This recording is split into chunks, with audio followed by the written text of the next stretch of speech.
অসমৰ গৰিয়া মৰিয়া দেখি জোলাসকল অসমৰ খিলঞ্জীয়া মুছলমান আমুক তামুক ঘোষণা কৰোঁতে বোম ফটকা ফুটাই পেলাই ৰাজপথত উত্তাইল কৰিছিলে আজি কিন্তু সেইকেইটা কৰবাত চুকত গৈ সোমাই আছে আমি গৰিয়া মৰিয়া দেখি অকল আমাকতো কোনোদিন আমাক কোনো ধৰণৰ বাংলাদেশীৰ নামত আমাক হাৰাশাস্তি কৰি থকা নাই তহঁতকেইটা আজি ৰাজপথত কিয় ওলাই অহা নাই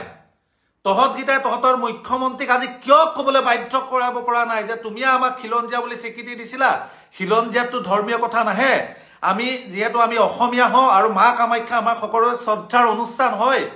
আৰু মা কামাখ্যাৰ ওচৰত গৈ পেলাই ভক্তপ্ৰাণ ৰাইজক বিশুদ্ধ খোৱা পানী আমাৰ এই ল'ৰাকেইটাই বিতৰণ কৰিছিলে সেই কামটোতে এই উগ্ৰ সাম্প্ৰদায়িক উগ্ৰ ধৰ্ম আচলতে হিন্দুত্ববাদ দেখাই পেলাই এই বহিৰাগত কোনোবাই যে ইমান ডাঙৰ এটা অপৰাধ কৰিলে তাৰ পিছতো কিয় এই মুহূৰ্তলৈকে প্ৰশাসনে কিয় ব্যৱস্থা নললে মুখ্যমন্ত্ৰীয়ে কিয় ইয়াৰ বিৰুদ্ধাচৰণ কৰি পেলাই এটা প্ৰতিক্ৰিয়া প্ৰকাশ নকৰিলে সেইসকললৈ মোৰ আজি লাজ লাগে সেইসকলে কিন্তু কেতিয়াবা মিয়াই আমুক কৰিলে তামুক কৰিলে বুলি গোটেই অসম উত্তাল কৰি দিয়ে কিন্তু আজি সেইসকল নিস্তব্ধ নিমাত তাৰমানে সেইসকল সস্তীয়া সেইসকলৰ পক্ষত ক'ব লগা কোনো নাথাকেতো হা আৰু আজি বহিৰাগতে আহি পেলাই গৰিয়া মৰিয়া লোকসকলৰ ওপৰত এনেকুৱা ধৰণৰ অত্যাচাৰ কৰিলে তাত পানী বিতৰণ কৰাৰ কাৰণেই সম্প্ৰীতি নিদৰ্শন দেখাই পানী বিতৰণ কৰাৰ কাৰণে ভক্তপ্ৰাণ ৰাইজক তাত ছুটিয়াই গুৰিয়াই গোটেই পানী চানী থানবান কৰি দিলে বেনাৰ পোষ্টাৰ ফালি দিলে কিন্তু আজি সকলো নিমাত আজি কিন্তু আমাৰ শিৱসাগৰৰ ৰাজপথ গৰম হোৱা নাই আজি গোলাঘাটৰ ৰাজপথ গৰম হোৱা নাই আজি ডিব্ৰুগড়ৰ ৰাজপথ কিন্তু গৰম হোৱা নাই এইটো কাৰণেই গৰম হোৱা নাই সেই তাত পানী বিতৰণ কৰা মানুহখিনি মুছলমান আছিলে এনেকুৱা ধৰণৰ কথাটো অনুমান হৈছে আমাৰ কথা স্পষ্ট যে অসম চৰকাৰে অসমৰ প্ৰশাসনে অনতিপলমে যিকেইটা শয়তানে যিকেইটা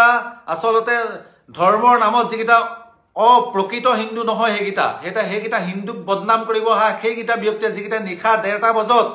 জয় শ্ৰীৰাম ধ্বনি দি পানী বিতৰণৰ গোটেই বেনাৰ পোষ্টাৰ ফালি পানী ছটিয়াই ফলিয়াই দিছিলে এইকেইটা কৰায়ত্ব কৰি পেলাই দৃষ্টান্তমূলক শাস্তি দিব লাগিব সেই কথা কিন্তু স্পষ্ট অসমৰ থলুৱা জনগোষ্ঠীৰ মাজত কিন্তু তোমালোকে এনেকৈ উগ্ৰ সাম্প্ৰদায়িকতা হিন্দুত্ববাদ দেখাই পেলাই যিটো কালি অসমত কোনোদিনে নোহোৱা নোপোজা ঘটনা কৰিলা কিন্তু খবৰদাৰ অনাগত দিনত এনেকুৱা কৰিলে কিন্তু ইয়াৰ পৰিণাম ভয়াবহ হ'ব সেই কথা স্পষ্ট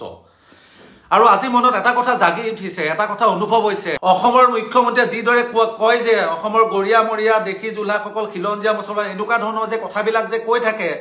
আজি আমি প্ৰত্যেকে অনুধাৱন কৰিছোঁ এইবিলাক কেৱল ৰাজনৈতিক মন্তব্য এইবিলাক কেৱল বিভক্ত কৰিব বিচৰাহে মন্তব্য হয় এই কথাটো কিন্তু আমি প্ৰত্যেকে অনুধাৱন কৰিছোঁ এইবিলাক যে আমাক যে পৃথকে কিবা দিব বা পৃথকে কিবা উন্নতি কৰিবৰ কাৰণে যে গৰিয়া মৰিয়া দেশীসকলক খিলঞ্জীয়া বুলি আখ্যা দিছিলে সেই কথাটো কিন্তু আজিৰ দিনত একেবাৰে নুই কৰিব পাৰে এইটো কাৰণে যে সেয়া সম্পূৰ্ণ ৰাজনৈতিক উদ্দেশ্য